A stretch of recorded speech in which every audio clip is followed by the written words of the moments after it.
할렐루야. 오늘도 주님의 은혜 아래서 말씀으로 시작하는 여러분들의 삶의 첫 시작의 첫 걸음이 놀라운 능력과 은혜로 충만하시길 주님의 이름으로 축원합니다. 오늘 우리가 함께 날 말씀은 마가복음 11장 1절로 10절의 말씀입니다.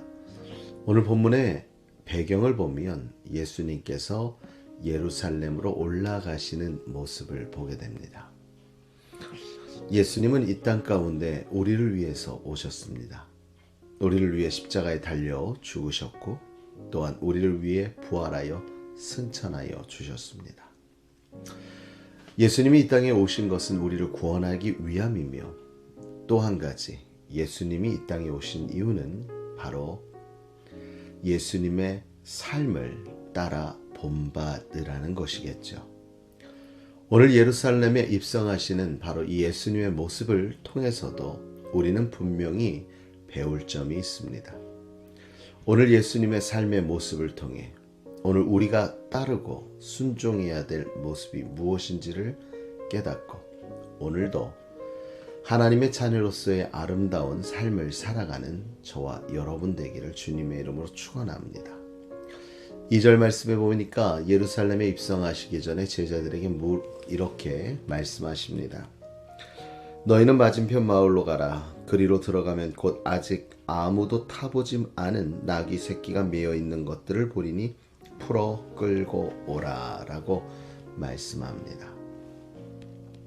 사랑하는 성도 여러분, 오늘 우리 본문 말씀 후반절에 보니까 사실 10절의 말씀에 예수님께서 나귀를 타고 올라오시는 모습을 보고 많은 사람들이 뭐라고 이야기를 했냐면 찬송하리로다 오는 우리 조상 다윗의 나라여 가장 높은 곳에서 호산나 하더라.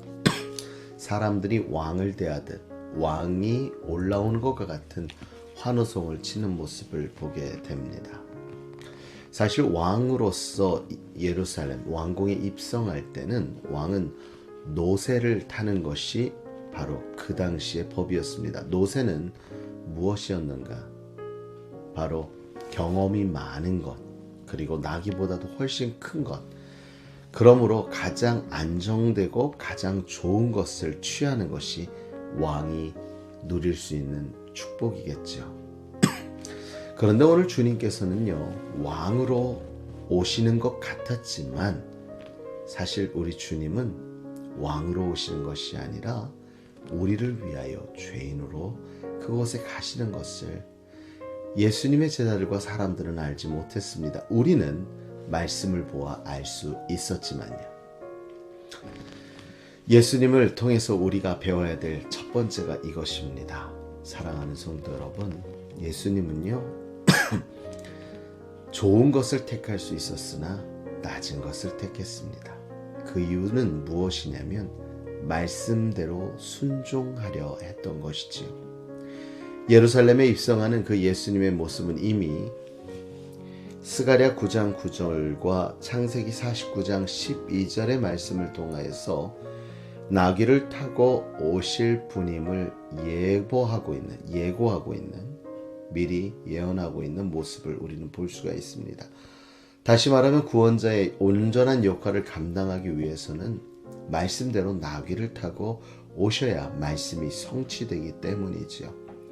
그래서 그 나귀를 타고 오시는 이유는 바로 스가랴서와 창세기에는 겸손의 왕으로 오셨다라고 말씀하고 있습니다. 그래서 주님은요, 노새를 충분히 타셔도 됩니다. 그보다 더 좋은 대우를 받으셔도 될 것입니다. 그러나 예수님은 말씀을 따라 그 말씀을 이루고자 나귀 보잘것없고 오늘 본문 말씀에는 이야기하듯 한 번도 사람을 태워보지 않는, 그렇다면 예수님이 타셨을 때 얼마나 불편하셨을까요?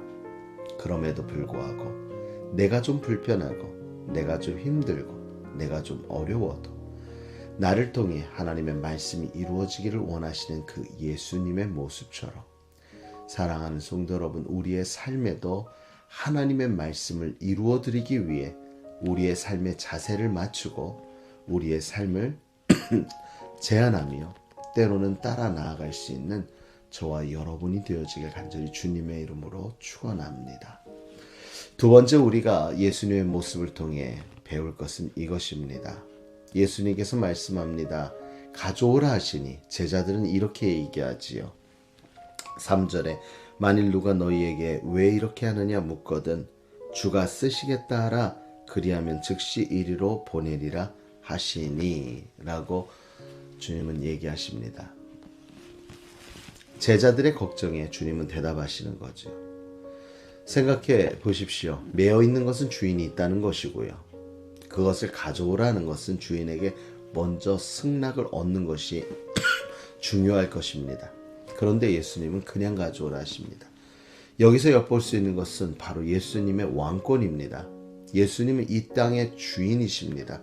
그러므로 가져와 쓰겠다 하면 되는 것입니다. 이처럼 하나님은 이 나라의 주권자십니다. 온 우주 만물을 주관하시는 하나님이십니다. 그런데 오늘 그러한 주님도 제자를 통해 그것을 이루게 하셨습니다. 제자들이 가서 그 주인을 만났고 그 주인이 이야기했을 때 제자들은 뭐라고 했습니까? 주가 쓰시겠다 하라.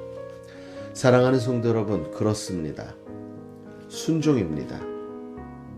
어떻게 보면 미친 사람처럼 보일 수도 있습니다.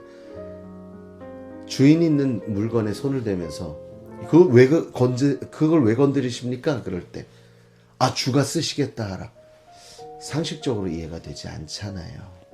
그런데 제자들은 그 예수님의 말씀에 순종할 때 그 주인이 그 나귀를 내어주는 놀라운 은혜를 경험합니다. 하나님의 왕권, 왕의 주권을 경험하게 되는 거죠.